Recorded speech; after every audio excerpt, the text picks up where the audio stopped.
Language arts.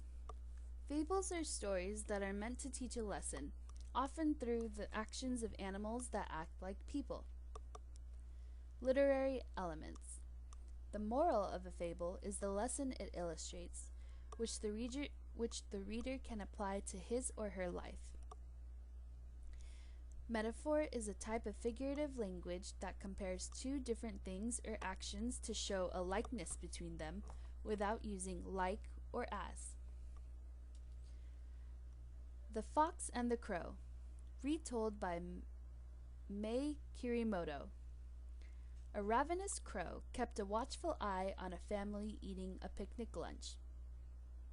"I can't believe that they will eat the entire quantity of food," thought the hungry crow. While waiting for the family to finish, the crow took a dip in the pond to pass the time. The crow loved to admire herself. She was attractive and spent a long time looking at her reflection in the water. In her enthusiasm over her own loveliness, she did not notice that the family had eaten and gone. However, when her stomach grumbled, she remembered how hungry she was and quickly flew back to the picnic spot. There she found that the family had left behind a big piece of cheese. She clamped the cheese in her beak and flew to a branch in a birch tree to enjoy her snack. Just then a fox appeared. The fox lifted his long nose and smelled the piece of cheese.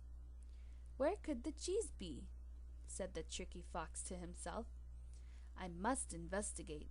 I'm very hungry today." He soon spotted the crow with the cheese. The fox knew the crow quite well.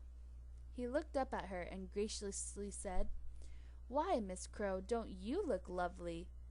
The sun shines gloriously on your feathers. Your beauty is a ray of sunlight on a gloomy day." The fox saw that the crow was puffing up with each line of praise, so he continued, "Your feathers are of the finest polished ebony. Ah, if only I could hear your sweet voice. Certainly it's as magnificent as your feathers."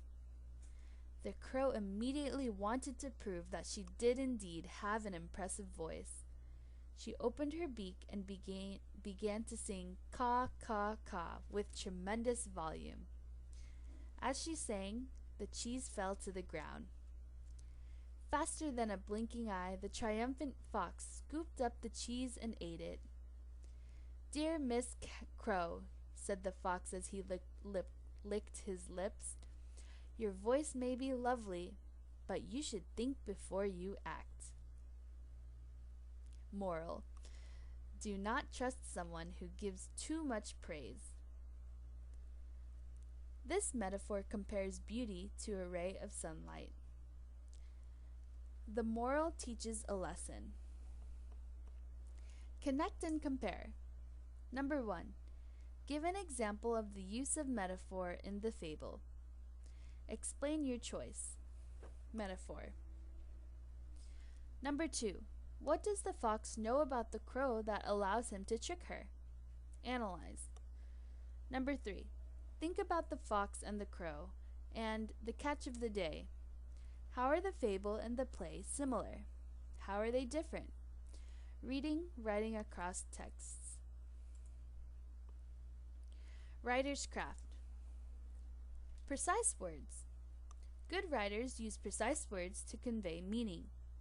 In an interview, writing questions that contain precise words will help the interview subject give clear responses.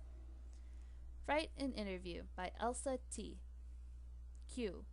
What stories do you find most inspiring? A.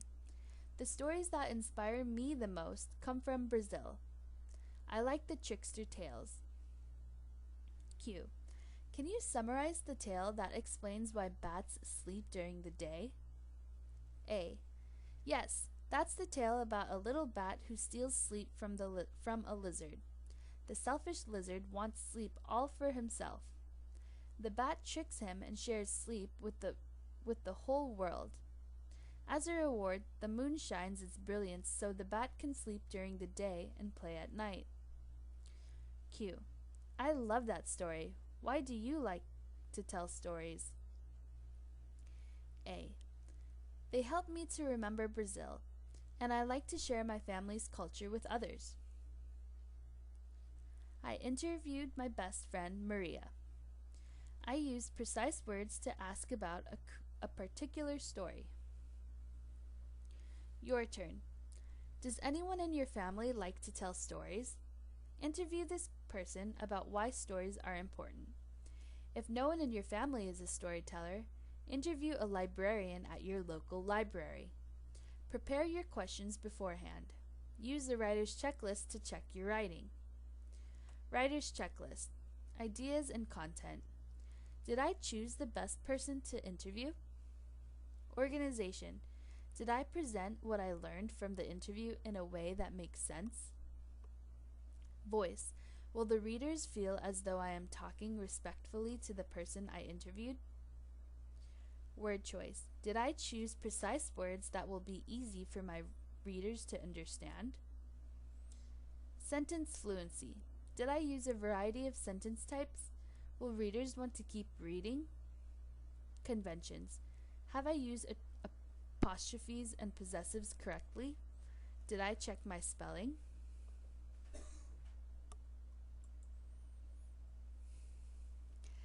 Test strategy. Right there. The answer is right there on the page. Skim for clues to find the answer. Thomas Alva Edison, Inventor, by Robert Cohen. The next time you enjoy a movie, you might want to thank Thomas Alva Edison. You could thank him too when you turn on a light or a battery-powered toy. This famous inventor is responsible for at least 1,000 inventions we use every day. Edison was born in Milan, Ohio in 1847. He began working when he was 12 years old. He sold newspapers and food to people on trains headed for Detroit, Michigan. When he was 15, he saved the son of a man who ran the railroad station. The young boy had wandered onto the train tracks with a train approaching. Edison was able to pull the boy out of the way in the nick of time. That turned out to be one of the most important events in Edison's life. As a reward, the boy's father taught Edison how to use a telegraph. Afterward, Edison began to work for Western Union Telegraph Company. He became fascinated with the telegraph and began working to improve it and other mechanical devices. Edison's first invention was the stock ticker, which recorded the purchase and sale of stocks. Over the next 50 years, he invented a motion picture camera and made improvements to the electric light bulb. His favorite invention, however, was the phonograph.